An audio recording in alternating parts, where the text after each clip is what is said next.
Bem, boa tarde, pessoal, tudo bem? Eu espero encontrá-los bem nessa situação, né, de caos de saúde pública que a gente está vivendo. Ao longo de quase 3 meses, a gente vem tentando manter algum contato de discussão na disciplina, né? E desde o início, a ideia de pensar uma forma de avaliação não foi colocada como prioridade. Eu imaginava que fosse garantido aquela questão que eu havia discutido com vocês, de que o calendário fosse suspenso e que a gente tivesse aí pelo menos umas 20 horas de aula presencial em algum momento, depois que a pandemia passasse, mas essa situação foi colocada de lado na medida em que a resolução foi aprovada, mantendo o calendário e esticando o calendário acadêmico, que acabaria em junho até o dia 1º de agosto. Então, dessa forma, a gente já sabe que teremos que finalizar a disciplina à distância, não é a situação que a gente gostaria, mas é a realidade que nos foi imposta e a gente tem que lidar com ela de alguma maneira. Então, o que eu vou propor para vocês? Primeiro, né, eu acho que esse cenário que a gente está vivendo é um cenário que a gente tem que tentar facilitar, né, e não dificultar as coisas. Esse semestre, a turma de vocês, pelo menos a grande maioria, algo em torno de uns 70%, estão fazendo 2 disciplinas comigo, uma obrigatória e outra optativa, né? A obrigatória, que é a prática de ensino em história e aspectos epistemológicos, né, tem uma quantidade menor de alunos ativos, né, atuantes, né, nas atividades que eu tenho postado lá no Google Sala de Aula e também no canal do YouTube que eu criei para essa finalidade específica. Mas a maioria também está matriculado na disciplina optativa, né, Fundamentos Teóricos da Didática da História. Não é a mesma discussão, não é o mesmo tema, né, mas são temas que se complementam, são discussões que se complementam, e são autores que dialogam o tempo todo. Então, para facilitar a vida de vocês, eu vou sugerir a produção de um texto final para avaliação da disciplina, com base nos textos que a gente discutiu e no material audiovisual que eu coloquei para vocês lá no Google Sala de Aula e também no canal do YouTube. Mas eu vou unificar a avaliação para quem cursa as 2 disciplinas. Então, no caso daqueles que fazem a PEP e que faz a disciplina optativa, você pode fazer apenas uma avaliação, apenas um texto final, que vai servir como avaliação para as 2 disciplinas. Né? É uma forma que eu encontrei de facilitar a nossa vida, que já não anda tão fácil, né, num momento tão difícil como a gente está vivendo. Então, quem tiver matriculado nas 2 disciplinas, fazendo uma avaliação final, eu já postei um vídeo falando sobre o processo de avaliação da outra disciplina. Então, quem estiver fazendo as duas, escolha uma das discussões ou junte as 2 discussões, né, na medida que você conseguiu acompanhar, e produza um texto em forma de um ensaio analítico livre, não é um artigo, né, mas é um texto onde você vai se propor a responder uma questão central. A nossa disciplina, né, especificamente, ela começou na unidade 1 com uma reflexão sobre o que é ciência histórica e o lugar da epistemologia no ensino de história. Né? Então, a primeira parte da disciplina, nós tentamos debater com os textos do professor Estevão de Rezende Martins o que é o conhecimento histórico. Né? Então, nós escolhemos o capítulo do livro dele, O Conhecimento Histórico e Sua Rede Fatorial, e Veritas Filias Tempori, né, o conhecimento histórico e a distinção entre filosofia e teoria da história. Então, assim, a nossa preocupação inicial era definir o que é a ciência histórica e como o ensino de história, enquanto um campo de conhecimento que está diretamente relacionado com a história, pensada enquanto uma disciplina acadêmica, entendida nas suas especificidades teóricas, epistemológicas e metodológicas, ele tem que ser pensado a partir de uma perspectiva metodológica e também epistemológica. Então, dentro dessa perspectiva, a gente introduziu essa discussão do que é o conhecimento histórico e as suas características epistemológicas e como elas devem ser aplicadas ao ensino, com o texto do professor Estevão Rezende Martins, e depois avançamos para uma discussão sobre didática da história, funções do saber histórico, que é um pequeno texto que está lá no História Viva. Na verdade, não é um pequeno texto, mas é um capítulo, né, da obra História Viva, onde ele define a didática da história e qual é a sua função em relação ao saber histórico. Esse texto é um texto central para a gente entender o pensamento do Riesling, que é o autor que a gente escolheu para orientar essa nossa reflexão sobre a relação entre epistemologia e ensino de história. Também lemos um outro texto do Riesling, Formação Histórica de Sentido como um Problema da Didática da História, para tentar pensar essa relação entre conhecimento histórico, consciência histórica, narrativa histórica e sentido histórico. A reflexão o tempo todo se enveredou por tentar entender qual que é a preocupação do professor de história ao lecionar a história, entendendo que ensinar a história não é narrar fatos ou apresentar datas ou marcos cronológicos, mas sim apresentar um tipo de conhecimento científico produzido academicamente que é capaz de fornecer orientação e emancipação a partir de uma lógica, de uma forma de pensar a experiência dos homens no tempo e de produzir sentido a partir dela. Então, o norte da disciplina, na sua grande parte, se orientou por essa perspectiva. Num segundo momento, o que eu tentei debater com vocês e o que eu havia proposto para debater com vocês no sistema presencial, a gente não pode se esquecer que nós começamos o sistema presencial, então toda a situação que a gente vivenciou de atendimento online foi tudo construído ao bel prazer de uma situação caótica, então assim, foi tudo produzido a toque de caixa, né? Então, a reflexão, a partir do momento que eu apresentei essa discussão teórica que dá subsídio a pensar essa relação entre epistemologia e ensino de história, era apresentar alguns textos de ordem mais prática, onde essa reflexão entre conhecimento histórico e aprendizagem histórica fosse evidenciada. Então, nós discutimos o texto da professora Cícero Bittencourt, Conteúdo e Métodos no Ensino de História, que é um texto clássico, né, onde ela vai refletir sobre essa necessidade do professor de história optar, escolher métodos e conteúdos a serem aplicados no ensino de história, e a segunda parte do segundo capítulo do seu livro, intitulado Aprendizagem Histórica, né? Para a gente pensar essa relação entre a aprendizagem histórica, a formação do conhecimento histórico, e como a categoria tempo é uma categoria fundamental para você entender o lugar do ensino de história no currículo escolar e o lugar do conhecimento histórico na vida humana de uma forma geral. Além desses textos que a gente conseguiu discutir minimamente em forma presencial nos 3 primeiros encontros e depois em forma de vídeos que eu postei gradativamente para vocês dos nossos fóruns de discussões lá no canal do YouTube, que eu criei com essa finalidade, eu ainda tinha pensado em discutir questões práticas relacionadas à questão do sentido, né, e da forma como o estágio supervisionado nos últimos anos, ele vem redimensionando essa relação entre o ensino de história e a formação do professor de história, com o texto da Cristiane Beretta, mas não foi possível. E na mesma pegada, a gente também não conseguiu discutir essa reflexão sobre os caminhos recentes da história escolar, produzido pela Flávia Caymmi, lá no livro da Rebeca Gontijo, Ensino de História em Questão, Cultura Histórica e Usos do Passado, que é um dos livros que orientou a nossa discussão nessa disciplina e também na outra. Então, o que eu gostaria que vocês fizessem? 2 coisas, né, que a gente tem que se ater nessa nossa fala. Primeiro, quem faz as 2 disciplinas vai centrar a discussão em torno de um eixo temático, de uma das unidades que foi proposto em um dos programas da disciplina, e vai fazer uma reflexão à luz dos textos que a gente discutiu.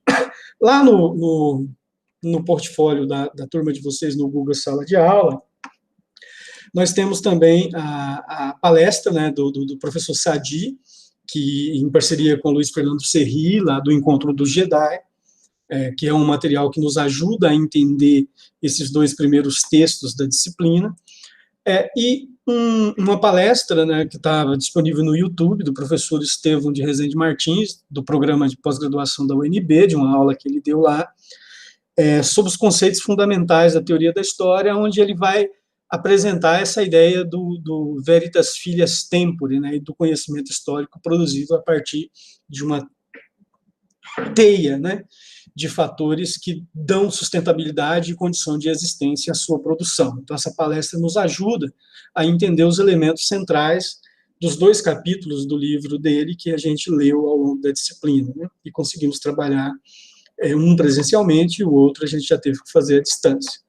Eu produzi um vídeo intitulado Sobre a Consciência Histórica, que está lá no canal do YouTube, que dialoga tanto com essa reflexão dos 2 textos do Estevão, quanto com a palestra do Jedi e os textos do Riesen, que nós lemos, que definem a didática da história. Então, esse material dá uma orientação mínima para o entendimento desse debate. E também postei lá no Google Sala de Aula algumas sínteses, né, alguns resumos, né, em forma de slide do texto da Circe Bittencourt, tanto o primeiro capítulo quanto o segundo, estão lá disponíveis, vocês podem acompanhar. E no canal do YouTube tem lá a playlist que eu criei com o título da disciplina, né, que dá para vocês acompanharem. Uma coisa que me preocupou bastante foi a pequena quantidade de visualizações que os vídeos que eu postei no canal do YouTube tiveram. Então, lá, quando eu passei a postar lá, eu pude perceber que um ou outro vídeo, sobretudo os 2 primeiros, tiveram muitas visualizações, ou visualizações aceitáveis, os demais não. Então, quer dizer que vocês não acompanharam, por uma razão ou outra, esse material que a gente produziu e postou lá. Então, uma das coisas que eu gostaria de ver nesse texto de vocês, além dessa reflexão teórica sobre alguns dos conceitos que nós discutimos na disciplina, e que eu tentei contemplar nessas sínteses dos textos e nesses vídeos que eu elaborei, e nos vídeos que eu pesquisei no YouTube para substituir as discussões dos textos que eu havia proposto e as aulas presenciais, é que não houve um acompanhamento sistemático, né, desse material, por uma razão ou por outra. E a questão nem chega a ser pela qualidade, porque para você saber se tem qualidade ou não, tem que ter visto, né? Então, tem alguns vídeos lá do canal que teve 3 visualizações, ou seja, eu e mais 2 pessoas visualizou. Um fracasso total. E a questão não é a audiência, né? A questão é que eu tenho, segundo o meu portfólio lá do Google Sala de Aula, 16 alunos frequentes nessa disciplina, né? Então, o mínimo que esses materiais poderiam ter é pelo menos 14, 13, 15 visualizações. Isso implicaria que um percentual de 85% teria visualizado esse material. Enfim, o calendário foi estendido, ele se encerra em agosto, se encerraria em junho. Então, eu estou estabelecendo como prazo de hoje, dia 18, né, de junho, até a primeira semana de julho, para que vocês me enviem esse material. Um pequeno ensaio, discutindo alguns dos conceitos centrais, vocês podem pegar uma discussão central de uma das palestras, de um dos textos, enfim, e tentar sistematizar aquilo que vocês extraíram de aprendizado dessa reflexão que a gente fez. E assim como eu pedi na outra disciplina, eu gostaria que nessa reflexão, lá ao fim, ou ao início, fique ao critério de vocês como escritores, vocês encaixassem uma reflexão, uma análise crítica dessas estratégias e da viabilidade ou da inviabilidade delas. Porque, bem ou mal, eu tentei me organizar, eu tentei montar um material, tentei criar um canal do YouTube, tentei criar um portfólio lá do Classroom, e a minha avaliação pessoal é de que não funcionou, a estratégia não foi muito positiva, embora eu ache que é uma ferramenta que veio para ficar. Eu tenho a intenção de utilizar esse canal em outras disciplinas, de aproveitar esse material em outros momentos e de produzir materiais mais qualificados. Mas a minha expectativa é que foi um fracasso total, porque não houve visualização, não houve uma mobilização, né, da turma para acompanhar. As razões são de ordem psicológica, certamente, também são de ordem econômica. Estamos numa situação de pandemia, estamos numa situação de caos absoluto, não temos condição epistemológica de produzir com qualidade absolutamente nada, essa não é a questão. Mas eu gostaria de ter essa devolutiva, esse feedback de vocês, porque eu tenho que planejar as disciplinas do próximo semestre, e provavelmente nós começaremos da mesma forma que iremos terminar essa à distância. E aí, essa leitura crítica de vocês, esse posicionamento sincero do funcionamento ou não, do que eu posso melhorar, né, do que tem que ser mantido, do que tem que ser abolido, ou seja, Google Sala de Aula abole, canal do YouTube abole, enfim, sugiram para mim, né, vamos estabelecer esse contato. Para mim é sempre fundamental dialogar com as turmas, para mim fazer o planejamento das minhas disciplinas, e ainda que a distância, desculpe,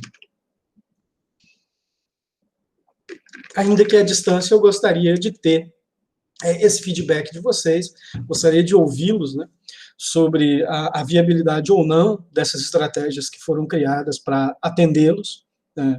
Como foi criada a toque de caixa em cima da hora. Eu sei que os resultados não foram positivos, não vejo forma de serem positivos na situação que a gente está vivendo, mas algum tipo de experiência, algum tipo de aprendizagem, eu acho que fica. E se eles servirem como um canal de interlocução positivo, eu gostaria de qualificá-los, de mantê-los para o próximo semestre, para as próximas atividades das disciplinas, que aí sim a gente já sabe que vai começar dessa maneira, eu já vou ter uma plataforma mínima e uma experiência mínima constituída para trabalhar nessa linguagem, e a minha ideia, como sempre, é fazer o melhor para a minha turma, o melhor para os meus acadêmicos, e que a gente consiga criar um espaço de interação que viabilize a produção coletiva do conhecimento e o seu compartilhamento. Então, se não funcionou, se poderia funcionar melhor, se funcionou, mas nem tanto, eu gostaria de ouvir de vocês esse depoimento, essa análise crítica dessas estratégias para que eu possa melhorar. Então, a minha preocupação, antes de mais nada, é essa, de ouvir vocês, de discutir com vocês, e de, a partir dos textos, ver como que vocês apreenderam determinados conceitos que nós discutimos na disciplina de fundamentos epistemológicos aplicados ao ensino e ao conhecimento histórico. Muita coisa ficou pelo caminho, muitos textos e muitos conceitos que estavam previstos, a gente acabou não sendo capaz de discutir, ou discutir a contento, acabamos tocando em todos eles, mas não aprofundamos na maioria. E aí, essa leitura de vocês, ou esse primeiro momento, vai ser importante para a gente saber o que, lá na frente, a gente vai poder reaproveitar e poder atuar no sentido de melhorar essa estratégia. No mais, é isso. Espero que eu tenha me feito claro. Então, eu quero um texto, a produção de um texto, não é um artigo, não precisa a rigidez do artigo, como estava definido lá no plano de ensino, né, que deveria ser feito de acordo com as normas da revista Trilhos da História. Não, não é isso. É um texto mesmo, né, tipo a palestra lá do Esteves, conceitos fundamentais de teoria aplicada ao ensino. Então, se propõe uma temática, analisa esses conceitos, dialoga lá com os autores, com o Estevão, com o Urizen, com a Circes Bittencourt, né, com o Luiz Fernando Serri, com os vídeos, né, que nós colocamos lá nos canais, e que, ao final, vocês apresentem uma avaliação crítica dessa situação vivida, desses canais que foram criados para atendê-los e aponte as fragilidades e as possíveis positividades dessas estratégias para que eu possa fazer uma avaliação crítica disso e, talvez, no futuro, qualificar essa atuação ou extrair um aprendizado dessa experiência que a gente está vivendo para qualificar a minha condição enquanto docente, que tem como meta permanecer atuando no ensino superior por uma longa data e sempre tendo no horizonte a expectativa de produzir o melhor diante daquilo que eu tenho em mãos. No mais, é isso. Um grande abraço. Se tiver qualquer dúvida no horário das aulas ou fora do horário das aulas, é só mandar lá no canal, no grupo da sala, né, no WhatsApp. Eu estou com um problema no meu celular, pelo tanto uso que ele está tendo, ele começou a dar defeito, mas eu consigo acompanhar. Eu vou postar esse vídeo também das orientações lá no YouTube. Se você tiver alguma dúvida, pode fazer o canal por lá, ele não vai ser compartilhado, ele vai ficar como vídeo não listado, só pode acompanhar quem tiver o link e depois eu vou deletá-lo. Mas, no mais, é isso, então. Um pequeno texto, tem até a primeira semana de julho para isso. Se precisar um pouquinho mais, a gente segue conversando. Se tiver dificuldade, segue conversando. Manda para mim lá no grupo do WhatsApp e eu tento responder. Mas o que eu quero é uma reflexão leve para quem fez lá os resumos do início da disciplina, os fichamentos do início da disciplina, para quem acompanhou o material audiovisual, para quem ainda não conseguiu acompanhar, tira um dia, uma tarde, não dá 12 horas, né, de material audiovisual, talvez um pouco mais, um pouco menos, acho que algo em torno de 10 vídeos que eu postei lá. Então, assim, acompanhe esse material e, com base nele, com base naquilo que a gente já leu na disciplina, tenta fazer uma reflexão pontual sobre o lugar da epistemologia no ensino de história e a importância do ensino de história para o currículo escolar e para a vida humana de uma forma geral. No mais, era isso que a gente queria discutir. Um forte abraço, tudo de bom para vocês.